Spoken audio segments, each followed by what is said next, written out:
श्री शिवाय नमस्तुभ्यम। हम सबको पता है कि वट सावित्री व्रत 2025 का आ गया है, बट मेरी बहुत सारी बहनों ने मुझे मैसेज किया इंस्टाग्राम पे भी, व्हाट्सएप ग्रुप में भी कि भैया एक्चुअली में 26 को होगा या 27 को होगा। ये डाउट पता है क्यों हो रहा है? क्योंकि काफ़ी लोग को ऐसा लग रहा है कि जिस दिन सोमवती अमावस्या होगी उसी दिन वट सावित्री व्रत होगी। ऐसा कुछ नहीं है। हम लोग आज बात करने वाले हैं कि वट सावित्री व्रत आपका कब होगा, 26 को या 27 को, और जिस भी दिन होगा उसका शुभ मुहूर्त कब होगा और व्रत का पारण कब करना है, इसी की बात हम लोग करने वाले हैं। ठीक है ना? वीडियो को बहुत ही ध्यान से देखिएगा ताकि चीज़ें आपको बहुत ही आसानी से और इजी वे में समझ में आ पाए, है ना? देखो, सबसे पहले मैं आपको दिन बता दे रहा हूं। यहां पर कुछ पंचांग की बातें नहीं करेंगे। वैसे मैंने ओपन कर रखा है पंचांग, बट कोई बहुत ज़रूरी नहीं है पंचांग को बताना। स्पेशली ऐसा समझो कि जो वट सावित्री व्रत आपका हो रहा है वो 26 तारीख को है, यानी कि सोमवार के दिन महादेव का दिन है, और उसी दिन इस बार वट सावित्री व्रत की पूजन की जाएगी। कथा वगैरह की बातें हम लोग बाद में करेंगे। डेट आपको डिसाइड है। ये वीडियो मैं बिल्कुल नहीं बनाता हूं क्योंकि इस वीडियो को बनाने का कोई मतलब ही नहीं है। इसलिए मतलब नहीं है क्योंकि ये व्रत होता है हस्बैंड के लिए, यानी कि जितनी भी वाइफ होती हैं, मैक्सिमम घरों में व्रत रहा जाता है, और बहुत सारे घर ऐसे हैं जहां व्रत नहीं भी रहते हैं। पर्पस क्या है इस व्रत का कि वो अपने हस्बैंड की लंबी उम्र, मतलब समझ लो कि सेकंड पार्ट होता है ये व्रत आपका करवा चौथ का। करवा चौथ में भी क्या होता है कि जो वाइफ होती हैं अपने हस्बैंड के लिए व्रत रहती हैं और अच्छे तरीके से पूजन पाठ करती हैं, चंद्रदेव के दर्शन करती हैं। सेम एज इट इज़ यहाँ पे होता है, बट यहाँ पर ज़्यादा खेल कहाँ क्या होता है? वट वृक्ष का, जिसे हम लोग हिंदी में बोलते हैं बरगद का पेड़।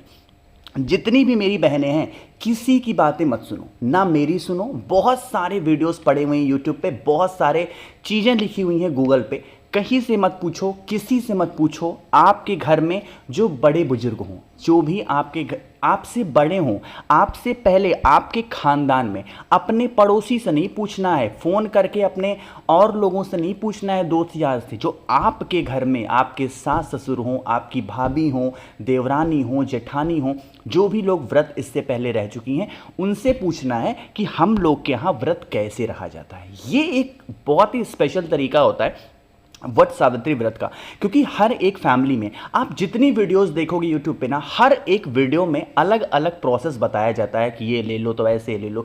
आपके यहाँ जैसे रहा जाता है भाई वैसे रहना। सिर्फ डेट की हमने बातें की है, 26 को ही वट सावित्री व्रत की पूजन होगी। ध्यान रखिएगा, वट वृक्ष के नीचे पूजन करने जाइएगा सुबह 10 बजे से पहले। ठीक है ना? कोशिश करना सुबह 10 बजे से पहले जाइएगा वट सावित्री पूजन करने के लिए, वट पेड़ के नीचे, बरगद पेड़। एक नियम समझिएगा, जब पूजन करने जाइएगा, महादेव का एक पार्थिव शिवलिंग का निर्माण वट पेड़ के नीचे पीपल के पत्तों पे जरूर करेंगे। मेरी बातों को दोबारा सुनिएगा, मैं क्या कह रहा हूं। आप लोगों को एक पीपल का पत्ता अपने पास से लेकर के जाना है, चाहे आप तोड़ लो या नीचे जमीन में पड़ा हो उसे धुल लो।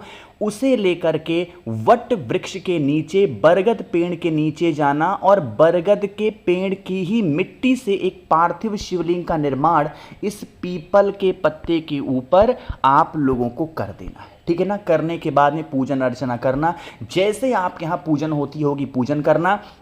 यहाँ पे एक नियम समझिएगा, परिक्रमा करने का भी बहुत बड़ा महत्व माना गया है। अगर आपकी तबीयत ठीक रहती है, मेरी बात सुनिएगा, तो आप 108 परिक्रमा करेंगी कोई भी अनाज का दाना लेके। बहुत सारे लोग किशमिश का भी इस्तेमाल करते हैं, तो आप चाहो तो किशमिश ले सकते हो 108, या फिर आप चाहो तो क्या ले सकते हो, कोई अनाज का दाना, और मौली, लक्षा, कच्चा सूत जो आता है उसको लपेटते लपेटते 108 परिक्रमा करना चाहिए, अगर आपका स्वास्थ्य ठीक रहता है। बट अगर आप बीमार रहते हो, आपको कोई प्रॉब्लम है, मेडिसिन ले रहे हो और आप बहुत ज़्यादा चल नहीं सकते हो, कम से कम 7 परिक्रमा ही लगा लेना।